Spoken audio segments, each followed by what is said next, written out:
जो एमएलए का चुनाव हार गया वो बहन बेटियों को टारगेट करता है। आप लोग, अरे बहन बेटियां किसकी होती हैं? क्या किसी एक समाज की होती है? क्या राजपूत समाज में बहन बेटियां जन्म लेती हैं तो वो पूरे गांव की बेटी कहलाती है? अगर ऐसा नहीं हो तो क्या हम गांव में शादी नहीं कर देते? एक जातीय मानसिक कीड़ा, क्योंकि जातीय जो घृणा फैलाने वाले होते हैं ना, वो इन्हीं से निकल के आते हैं। इसलिए जो अपनी राजनीति चमकाने के लिए, क्योंकि लोग इसको जानते नहीं है, ये सस्ती पॉपुलैरिटी के लिए ऐसे काम करते हैं लोग। बेशरम, तुझे शर्म आनी चाहिए। सस्ती किस्म का जो नशा करके तू बैठना है ना, तुझे शर्म आनी चाहिए। सभी अलर्ट हो जाओ इसको जवाब देने के लिए। घर से बाहर मत निकलने दो इसको जब तक ये माफी ना मांगे। महापुरुषों के बारे में गलत बोलने से पॉपुलैरिटी नहीं मिलती, महापुरुषों के बारे में गलत बोलने से चप्पलें मिलती है। मैंने अभी पोस्ट डाली, आप लोगों ने देखा, एक छोटा सा वीडियो आया हुआ है हमारे समाज के बारे में, हमारे महापुरुषों के बारे में, हमारी जो बहन बेटियां उनके बारे में हमें ज्ञान दिया जा रहा है। आप लोगों ने देखा, क्योंकि क्लिप मैंने इसीलिए डाली क्योंकि कई लोग जो जातीय मानसिक कीड़े होते हैं वो ऐसी बातों को उठाते हैं कि नहीं उसने ये नहीं बोला, नहीं उसने ये नहीं बोला। तो इसके लिए ये छोटा सा प्रूफ है कि आप लोग देखिए कि इसने क्या बोला। हम किसी को तू तड़ाके से बात नहीं करते, हमारे संस्कारों में नहीं है, लेकिन जब हमारी इज्जत पर बात आती है, शौर्य स्वाभिमान पर बात आती है, तो हम बख्शते भी नहीं है। अब मैं बता दूं आपको कि मेरे समाज के बारे में, मेरे जो महान महापुरुष थे उनके बारे में, एक 2 कौड़ी का जो एमएलए का चुनाव हार गया, उसको इतना झटका लगा कि चुनाव के तुरंत बाद वो सब कुछ, अपनी मानसिक स्थिति खराब होने के बाद भूल गया सब कुछ कि उसको किस समाज के बारे में क्या बोलना है। वो बहन बेटियों को टारगेट करता है। आप लोग लाइव के माध्यम से मैं पूछती हूँ, आप लोग सभी लाइव में जुड़े हुए हैं, अरे बहन बेटियां किसकी होती हैं? क्या किसी एक समाज की होती है? क्या राजपूत समाज में बहन बेटियां जन्म लेती हैं, या फिर एक जाट समाज में बहन बेटियां जन्म लेती हैं, एक मेघवाड़ समाज में बहन बेटियां जन्म लेती हैं? मैं तो कहती हूँ किस समाज में बहन बेटियां नहीं होती, और किस समाज की बहन बेटियों के हम नाम रखते हैं कि ये उस समाज की, ये उस समाज की है। हम एक ही बात कहते हैं ना, बहन बेटी किसी भी समाज की हो, हम सबकी हैं और सदैव रहेंगी, क्योंकि बहन बेटियां किसी एक की नहीं होती। अगर वो एक गांव में पैदा हो जाती है तो वो पूरे गांव की बेटी कहलाती है। अगर ऐसा नहीं हो तो क्या हम गांव में शादी नहीं कर देते? लेकिन नहीं होता ना, क्योंकि हम उस पूरे गांव को अपनी बहन बेटी मानते हैं। जहां भी एक बहन बेटी पर कोई भी बात आती है तो सबसे पहले गांव के सभी लोग इकट्ठे होते हैं। क्यों होते हैं? क्योंकि वो हम सबकी बहन है, हम सबकी माँ है।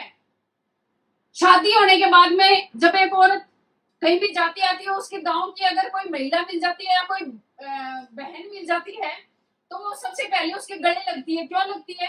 क्योंकि वो हम सबकी होती है। हम उसको अपने गांव की नहीं, हम अपनी बहन बेटी मानते हैं। एक जातीय मानसिक कीड़ा,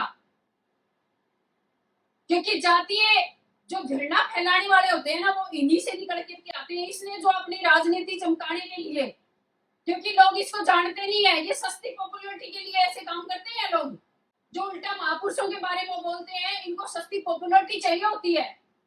जब इनको कोई नहीं पूछता ना, उस टाइम पे ये ऐसी बातें करते हैं, वो अच्छी किस्म की। इनको शर्म नहीं आती। अरे ये किसके बारे में बोल रहे हैं? क्या तुमने पढ़ा है कभी माँ पद्मावती के बारे में? क्या तुमने पढ़ा है कभी आटी रानी के बारे में? अगर उनको ऐसे ले जाकर के परोस देते हैं तो मुझे बताइए कि रावण रतन सिंह को लड़ाई करने की जरूरत कहाँ थी? कहाँ थी उनको जरूरत? अगर माँ पद्मावती को वो खिलजी को सौंप देते तो क्या लड़ाई होती? मैं तुझसे बात करती हूँ क्योंकि भगवान के नाम पे तेरा नाम रखा है, लेकिन तू भगवान के, मैं कह रही हूँ तेरे अंदर तो इतना अंश भी नहीं है, इंसान का ही नहीं है तेरे अंदर, भगवान का तो होना ही का है। क्या वो लड़ाइयां होती क्या इतिहास में? अगर माँ पद्मावती को खिलजी को सौंप दिया जाता तो क्या वो लड़ाइयां होती क्या इतिहास में?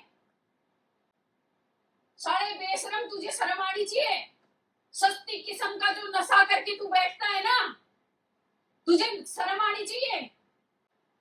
ये गांजे अफीम लगा करके तू जो भाषण देता है ना, सबको पता है तेरा, तभी तुझे औंधे मुंह डाला ना जनता ने, नागौर की जनता ने तुझे नाक को चने चबाए ना। एमएलए का चुनाव हराया या नहीं हराया, अभी तू सांसद है, लेकिन आए दिनों में तू देखना, तू सांसद छोड़, तू मेंबर नहीं बन पाएगा किसी पार्टी का, मैं कह देती हूँ तेरे को। मेरी जो राष्ट्रीय राजपूत करनी सेना की जो टीम है नागौर की, सभी अलर्ट हो जाओ, इसको जवाब देने के लिए घर से बाहर मत निकलने दो इसको, जब तक ये माफी ना मांगे, छोड़ना नहीं है।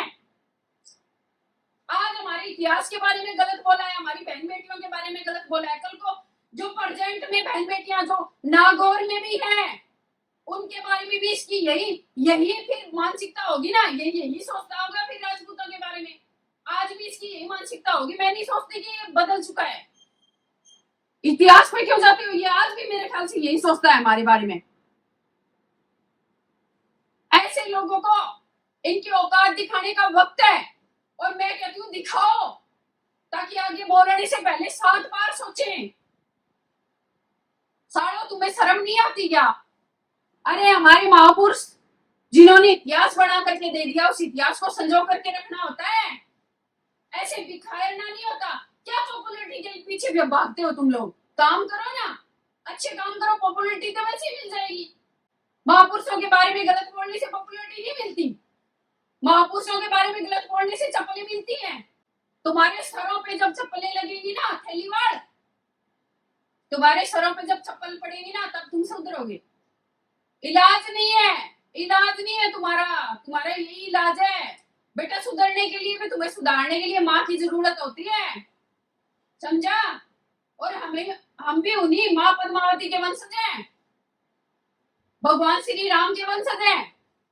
जिन्होंने गलत किया बेटा, चीरने के लिए भी तैयार रहते हैं। और कई लोग बोलते हैं ना कि सुखदेव सिंह का बदला नहीं लिया, सुखदेव सिंह का बदला नहीं लिया। अभी कमेंट देखे मैंने, तो सुनो, ओ घटिया किस्म के लोगों, जो घटिया मानसिकता तुम्हारी है ना, उसकी सुनो। जब जवाब देंगे ना बेटा, तुमसे पूछ के नहीं देंगे हम, तुमसे पूछ के जवाब नहीं देंगे बेटा। हमारी क्या क्या कार्य है और क्या कार्यशैली है, वो हम पे डिपेंड करती है बेटा। तुमसे पूछ के बात नहीं करेंगे हम। तुम हमारे तो मैं कह रही हूँ, हमारे तो पैरों की धूल के समान भी नहीं हो जो तुम्हें जवाब दे। हम घटिया लोगों को जवाब देने के लिए पैदा नहीं हुए, हम हमारा इतिहास बनाने के लिए पैदा हुए हैं हम। और ये मान लेने वाले, मैं कहती हूँ या तो माफी मांग ले, अन्यथा तेरे घर का ही, मैं कहती हूँ घर से बाहर ही नहीं आ पाएगा तू। तूने देखा कहाँ है अभी राजपूतों को? अभी तो सिर्फ राजपूतों ने एकजुट होकर के तुझे वोट दिए हैं। तुझे सांसद एमएलए किसने बनाया, मुझे बताओ? क्या एक जाति से बनता है क्या कोई भी सांसद या एमएलए? किससे? एक जाति से नहीं बनता। जब सर्व समाज इकट्ठा होता है तब जाके बनता है। और तू किसी जाति का है ही नहीं। पहली बात तो मैं ये कहती हूँ, जो ऐसी घटिया सोच रखता है वो किसी जाति का नहीं होता। तो इसलिए कोई भी समाज इसके पक्ष में खड़े होने की जरूरत ना करे, क्योंकि इसने जो गलत बोला है ना, आज आप लोग इतिहास उठा करके देखो, मेरे समाज का कोई भी आदमी किसी भी समाज की बहन बेटियों को कभी टारगेट नहीं करता, क्योंकि हम किसी बहन बेटी को अलग नहीं मानते। और ऐसे लोगों को अपनी जाति से, मैं तो कह रही हूँ अपनी जाति से निकाल दो, अपनी जाति में ही मत मिलाओ, क्योंकि ये किसी जाति में रहने के लायक ही नहीं है। इनको शर्म ही नहीं है सालों को, इनको बोलने का ही नहीं पता है किस बहन बेटी के बारे में क्या बोलते हैं, इनको ये नहीं पता। अगर तुम्हें पॉपुलैरिटी चाहिए तो समाज सेवा करो। कभी तू बिठा देता है सिक्योरिटी मांगने के लिए, कभी किसी को बिठा देता है, कभी किसी को बिठा देता है। मैं तो कहती हूँ तुम्हारे साथ जो बैठते हैं वही घटिया होते हैं, तुम्हारे साथ बैठने वाला ही ऐसा है। तेरे साथ तो बैठना ही नहीं चाहिए किसी को। अभी भी सुधार करने का वक्त है, अभी भी सुधर जाओ, वरना अभी तक तो तुम्हें सांसद की टिकट से जिताया ना। अब मैंने पहले भी कहा और दोबारा कह रही हूँ, तुझे कोई मेंबर भी नहीं बनाएगा किसी पार्टी में। तुम्हारी तो जो वो है ना, वो क्या बोलते हैं, वो बोतल वो लुढ़क चुकी है, और बोतल लुढ़कने के बाद में उसमें कुछ नहीं बचता। तो अभी भी सुधार कर ले। और नागौर की टीम, मैं अभी बोल देती हूँ, जब तक ये नाक ना रगड़े, जब तक छोड़ना नहीं है। घेराव करो या कुछ भी करो, मुझे नहीं पता, लेकिन इसको सबक सिखाना है आप लोगों को। अपने अपने स्तर पे सभी राष्ट्रीय टीम, सभी को मैं बोल रही हूं, जो भी जहां भी दिखे इसका विरोध करना शुरू कर दो, इसको निकलने नहीं देना है। सभी को जय माता जी की, जय मां करनी, जय श्री राम।